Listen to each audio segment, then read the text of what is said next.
My name is Jeffrey Robert Woodruff. I'm 53 years old, and I am from Sacramento, California, in the United States of America.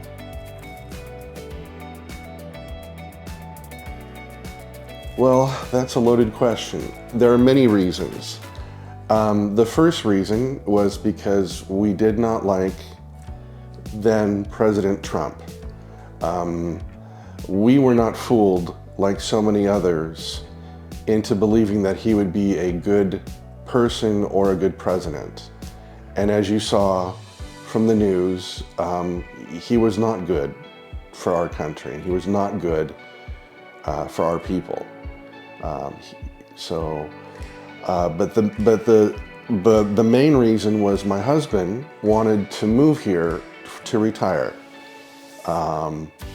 He came here in 1979 on a business trip to Lisboa for a couple weeks, fell in love with the country, and he swore to himself that he would come back and retire here.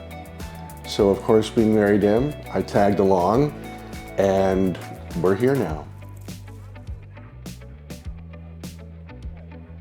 We chose Braga because we love how beautiful it is, and as nice as Porto is, we just think Braga has more to do, and it's a nicer city, and it's flatter.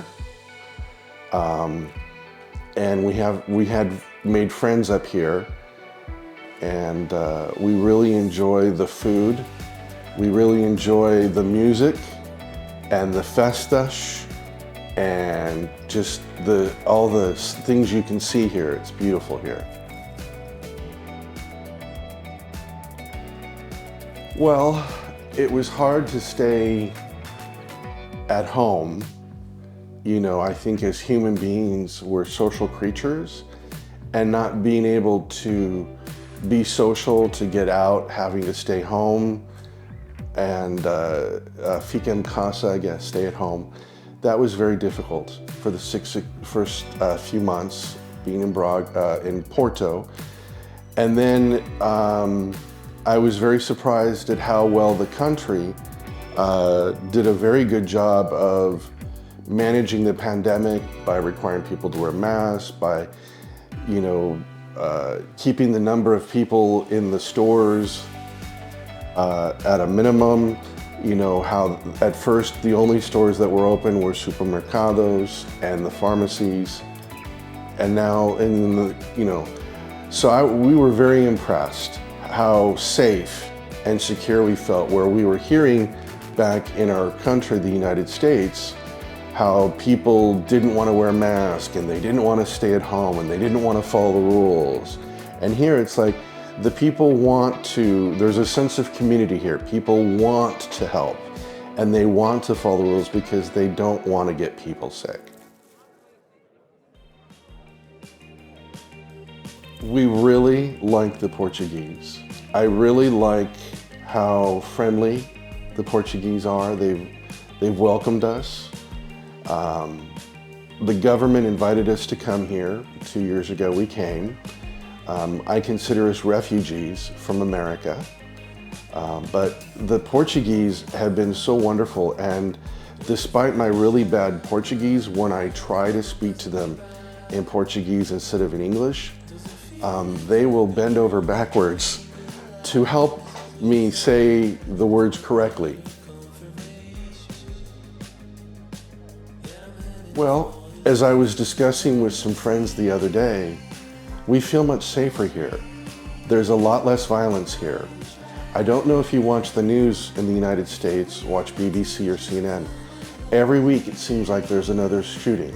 So for example, the other night I met some friends that are Portuguese that own a business here that I know, and they were over in the Praça by the Chafris, the fountain, and they have a 7-year-old daughter that was playing at the McDonald's playground outside of their vision.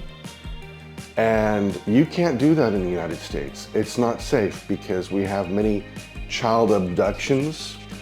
So parents always keep their young children within eye shot, as we call it, always can see where they are. Here, the parents don't have to worry about that because the children are safe. People care about the community and they understand that it takes a community to raise children. Another thing, I have single female friends from America that live here too. And in America, if you were with me in America and we had finished an evening out, maybe jantar, dinner or something, I would feel obligated to walk you back to your home to make sure you were safe. Here, I don't have to worry about that. When I'm with my female friends, I feel that they will be safe walking home by themselves to their home here. So it's much safer, it's much calmer, and I think the country has very good laws against guns. We do not like guns, and we don't understand the love affair that many Americans seem to have with guns.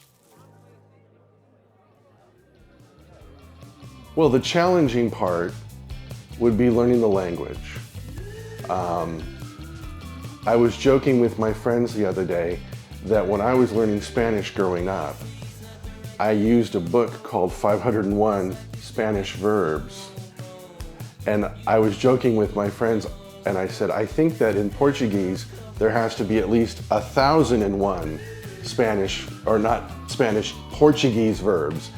There are a lot of verbs and a lot of conjugations, so that for me, the language is a challenge, but I take it as an opportunity to have fun, an opportunity to grow, and a positive challenge.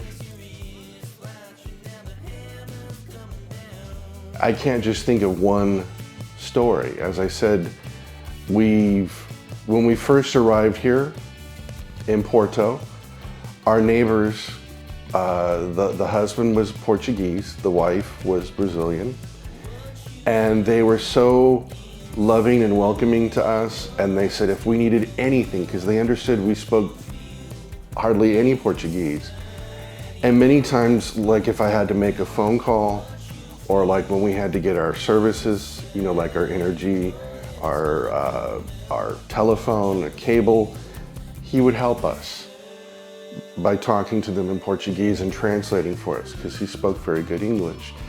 And we consider them our first friends we ever made in Portugal, and we love them very much. And the friendships we've made here, we love the connections and the friends that we've made here in Portugal. At this point, we plan on staying here and living here I think for a very, very long time. We've wanted to go back to the United States to visit friends, but because of COVID and because of travel restrictions and because of violence, we just don't feel like it's a good idea. So we want to wait a couple more years before we go back and visit friends and family. And that's something we do miss. We miss our friends and family. But I find I'm not homesick. Other than missing my friends and family.